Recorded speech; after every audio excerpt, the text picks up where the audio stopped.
Hi ladies, I'm Samantha Jacobs. I'm a licensed acupuncturist located in Ridgefield, Connecticut. I've been treating infertility for over 16 years. This is the first video in a series on a topic that I am really passionate about: stress, the emotions, and infertility. Before I start delving into all the components of stress, the emotions, and infertility, I actually wanted to address a component that might crop up as we are moving through these video series. When you're on the fertility journey, you may notice that there is a strong desire or need to be perfect, or to strive to take on everything. You might find yourself making a lot of I should be statements. Like, I should be eating a better diet. I should be meditating more frequently. I should be working out every day.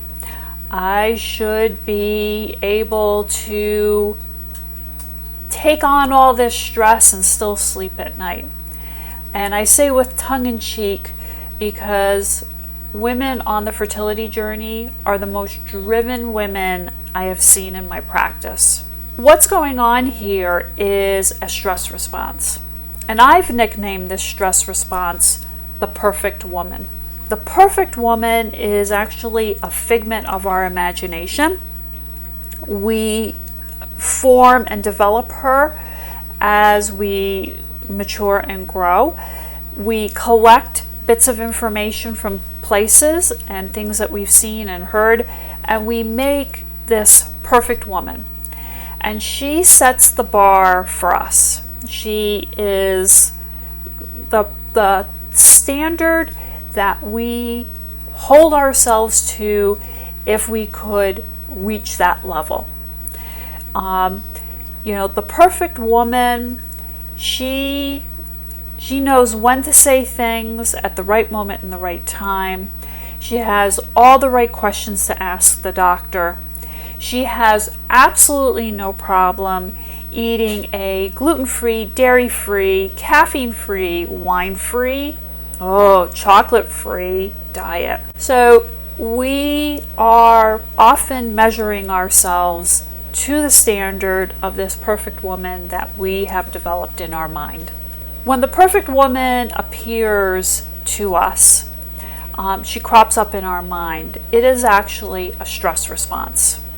That stress response is coming from the fact that we usually feel out of control, unsafe, out of our comfort zone, and we are trying to gain a foothold in this place, in this part of our life that seems so uncertain. And why I bring her up at this point is because she will probably get triggered as we are moving through a lot of the information that I'm going to be presenting in these videos. I can tell you, when I was reading through some of the literature, I was even triggered. There's so much of an intimacy and a tender heart that has to go on in this journey that it makes you feel really vulnerable. And the perfect woman, well, she doesn't need to be vulnerable, right? She can handle it all. She is untouchable from all of this. The perfect woman exists in all of us. And because she's perfect, then the bar is high. Her voice is often harsh, critical, demanding, and she really doesn't have any honor or recognition for the best parts of who we are. She is striving for perfection. You'll know when she's around because she's going to be making a lot of these kind of statements. You should be working out harder. You really needed to be sweating more during that exercise class. You could have asked that doctor more questions. if you were really thinking about it, you should have been more prepared. You should be all over the staff at the IVF clinic. You should have known that this was going to happen. I think one of the more common ones I see in my practice is, I need to work harder at this. If I just somehow take on this part and I just push myself to the edge, that's going to be the key that will make all of my fertility problems go away, and I'm going to conceive. You can see the perfect woman, she's hard. She's not looking out for the best of who you are. When any of these statements come up for you, and it's followed by a strong compulsion to take it on, to change it or manipulate it, and it's followed by a sense that you're twisting yourself into a pretzel, you know the perfect woman is making the decisions. When the perfect woman is making a decision for you, you're going to feel a lot of tension in your body. Often it will be compounded by feeling disappointed, overwhelmed, feeling like a failure. It can be frustrating and feeling stuck. Those components are actually pulling you away from the best of who you are and creating more stress. So the perfect woman, she can be really helpful, but generally when she's making all the decisions, she's actually going to create more stress in your life.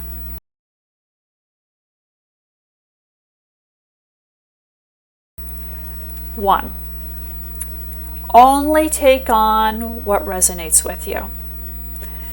When you are faced with a lot of information or certain changes, sit with it, see if it resonates with you. When something resonates with you, it's going to feel, you're going to feel a connection with it.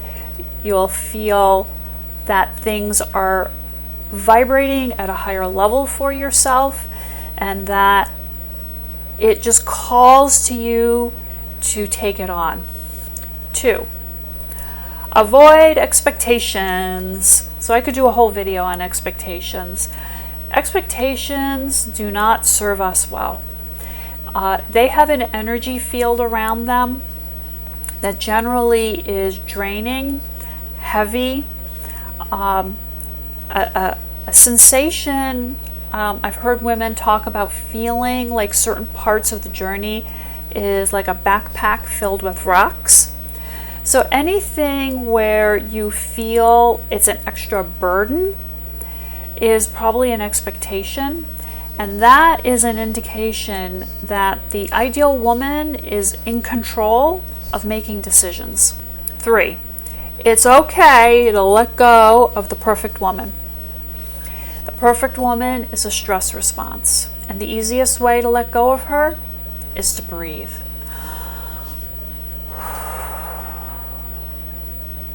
Breathing calms the nervous system, and as you de-stress, her voice in your head will become less strong. Her information can actually be very helpful. So in some ways, hearing her can give you information, but it's more important to have your nervous system calm when you're making decisions, because she's not going to make good decisions for you. The person who you are when you're calm is going to make the best decisions. Remember, when you are confronted with all this information, you're bombarded with all this information, and if you're anything like me, you're on the internet collecting information, bring all the information to the table, sit with it, percolate with it, let go what doesn't serve you, keep what does serve you, and sit with it and just keep sorting.